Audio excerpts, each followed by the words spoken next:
ప్రభుత్వ హయాంలో వీలైన పట్టాలు ఇవ్వండి లేదా ఈ పట్టాలకే స్థలాలు చూపండి అని చెప్పేసి ఇదే డిమాండ్ మీద మనము పోరాటాలు చేస్తున్నటువంటి దయచేసి మీరందరూ కూడా మళ్ళీ ఒకసారి వచ్చి మన పట్టాలు సాధించుకునేంత వరకు కూడా మీరందరూ కూడా ఆందోళన కార్యక్రమాల్లో పాల్గొనాలని చెప్పేసి కూడా మీకందరికీ విజ్ఞప్తి చేస్తా ఉన్నాం.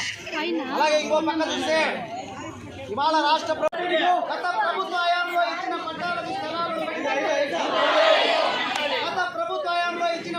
స్థలాలను వెంటనే ఇవ్వాలి.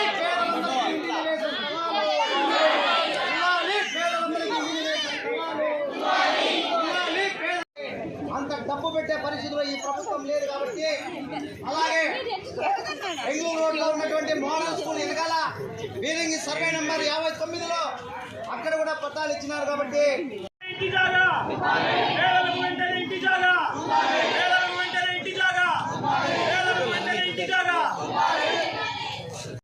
స్థలాలను చూపాలి. గత ప్రభుత్వంలో ఇచ్చిన పట్టాలకు స్థలాలను ఇవ్వాలి. పేదలందరికీ ఇంటిని వేసే స్థలాలు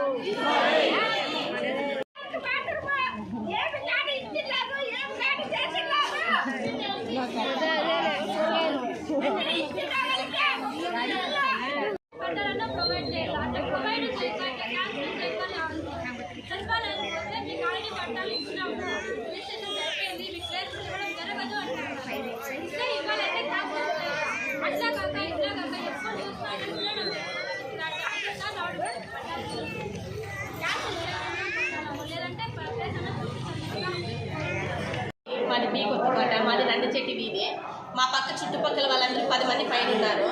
ఒక్కరికి కానీ మేము మన్నసారి కూడా వచ్చినాము, మన్నసారి ఒకసారి వచ్చినాము, ఇచ్చినాము, ఛాన్సార్లు వస్తూనే ఉన్నాం, ఇస్తాము. మాకు యా ఎమ్మెల్యే యా ముఖ్యమంత్రి ఆఖరికి ఎమ్మెల్యేతో కూడా మాట్లాడినా నేను 8 నెలలు టైం పెట్టాను మాకు ఇస్తాము అని. ఒక్కరు కూడా మాకు న్యాయం చేయకపోతే ఎవరు చేస్తారు మాకు అసలు? వచ్చిన వాళ్ళంతా వచ్చిన ప్రభుత్వం అంతా మేము గెలిపిస్తాం సరే, మాకు న్యాయం చేసే వాళ్ళే లేరే. మేము ఎట్లా పోనీ మేమేం చేసేది? పట్టాలు మేమేం చేసుకోవాలా? ఒక్కరు పట్టా కానీ కొంచెం కూడా నలుపున దాచుకుంటాం. ఎందుకంటే ఇస్తారు అనే ఆశతోనే కదా మేము ఇది చూస్తున్నాము. కానీ మాకు ఇవ్వకపోతే మేము ఎట్లా పోనీ బతికేది? ప్రాంతంలో ఏమయ్యేది? ఇప్పుడు చూడు, చిన్న బిడ్డలు, బాలింతలు, హెల్త్ బాగాలేని వాళ్ళు, నాకు కూడా జ్వరము, కానీ ఇస్తారని ఆశతో వచ్చినాము. వస్తున్నాం కానీ మీరు మాకు ఏమి ఇస్తున్నారు చెప్పండి? మాకు ఏమి కూడా మీరు చేస్తలేరు. ప్రాంతాలు అసలు మీరు పట్టించుకుంటున్నారా? పట్టించుకుంటానే లేరు. మీ స్వార్థం మీరు చూసుకుంటున్నారు, మమ్మల్ని పట్టించుకుంటా లేరు, మాకు ఇస్తలేరు. మాకు పట్టాలు ఇచ్చి 20 రోజులు అవుతుంది. ఇప్పుడు ఇక్కడ ఈ ప్రభుత్వం వచ్చి కూడా 20 నెలలు అయింది. కనీసం పట్టాల గురించి పట్టించుకోను లేదు, మాట్లాడను లేదు. అసలు ఒక్కరైనా పట్టించుకుంటున్నా ఉన్నారా? ఒక్కరు కూడా మాట్లాడతలేరు. యా ఎమ్మెల్యే కూడా ముఖ్యమంత్రి కానీ అప్పటికప్పుడు చూస్తూ ఉంటున్నారు, కానీ పట్టించుకుంటారు. ఎక్కడెక్కడ పారేస్తున్నారు, పోతున్నారు. మేమేమయ్యేది? ఇస్తారని చూసి మా ఆశలన్నీ నిరాశ కావాల్సిందేనా? మీరు ఇచ్చేదంతా ఏం లేదా? మీరు మాకు మేలు చేయరా? మేము ఎన్నా లేదో చూడాలి. దీన్ని పట్టుకొని మేమేం చేసుకుంటాం? మేమేమన్నా పూజ చేసుకోవాలా? ఇదే మాకు ఆఖరిసారి. మేము మళ్ళీ పిలిచిన మేము రాము. మాకు ఇవ్వకపోతే మేము అన్నీ ఎత్తుకొని వచ్చి ఆఫీస్ ముందు చీమని పోసి అక్కడిస్తాం. మాకు ఆ ప్రభుత్వం కూడా మాకు న్యాయం చేయలేదు, జరిగిస్తా లేదు అని మేము గట్టిగా మాట్లాడతాం. మేము చిన్న బస్ స్టాండ్ వచ్చి ట్రై కూడా చేస్తాం. మేము ఆగేదంటూ లేదు. మాకు ఇప్పటికైనా